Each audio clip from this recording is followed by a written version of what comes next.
ए का प्रयोग होगा और कहाँ पे एन का प्रयोग होगा। तो सबसे पहले हम देखेंगे इस राज्य में 2 राजा है। कितने राजा है? 2। एक का नाम है ए और दूसरे का नाम है एन। तो ए वाले राजा और एन वाले राजा के बीच में दीवार है। क्या है? दीवार। तो ए वाला इधर नहीं जा सकता है और एन वाला इधर नहीं आ सकता है। तो इसके लिए सबसे पहले हम जानेंगे कि ए राजा के और एन राजा के कौन कौन से महामंत्री और मंत्री है। ठीक है जी। तो एन का प्रयोग करना है ना जी। तो एन राजा के मंत्री है ए ई आई ओ यू। कितने मंत्री है? 5। और ए वाले राजा के 19 मंत्री है। कितने हैं? 19 मंत्री। ठीक है, तो पहले हम एन का प्रयोग करना। ठीक है जी। ए वाले एन वाले दोनों मित्र है ना जी। इसी के मंत्री है जी।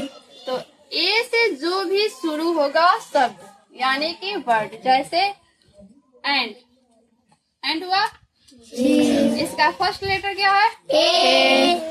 एन राजा के मंत्री है जी। तो इससे पहले एन लगेगा या ए लगेगा? एन। अब है ई फॉर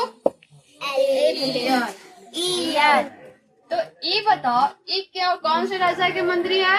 एन। तो एक लगाने के लिए हमें क्या लगाना पड़ेगा? एन। ए नहीं ना लगाना पड़ेगा? नहीं। फिर है आई।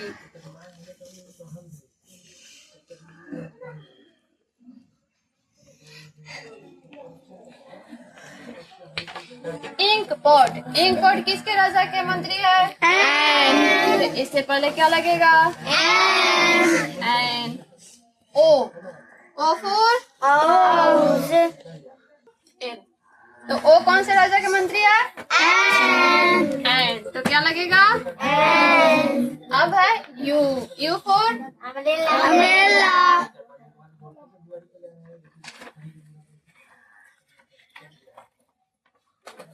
यू कौन से राजा के है?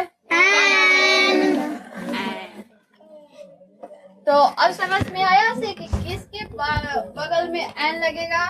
ई। कौन कौन से शब्द रहेंगे तो उसके बगल में ए लगेगा, एन लगेगा? ए आई ओ यू। ए किसके मंत्री है? एन। किसके मंत्री? एन। राजा कितने हैं?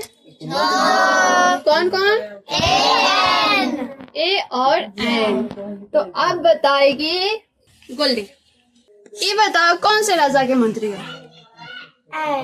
एन। इसके पहले क्या लगेगा? वेरी गुड वर्षा।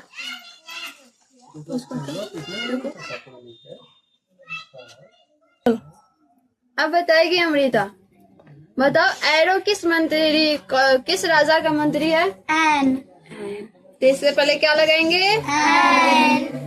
अब बताएगी गुड्डन, उड़न बताओ कौन से राजा के मंत्री है? क्यों?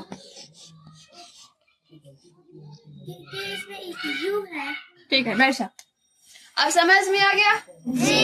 एन का प्रयोग कहाँ कहाँ होगा? जिस राजा के मंत्री यानी कि ए ई आई ओ और यू से शुरू हो कोई भी वर्ड, उससे पहले हम क्या लगाएंगे? समझ में आ गया सबको?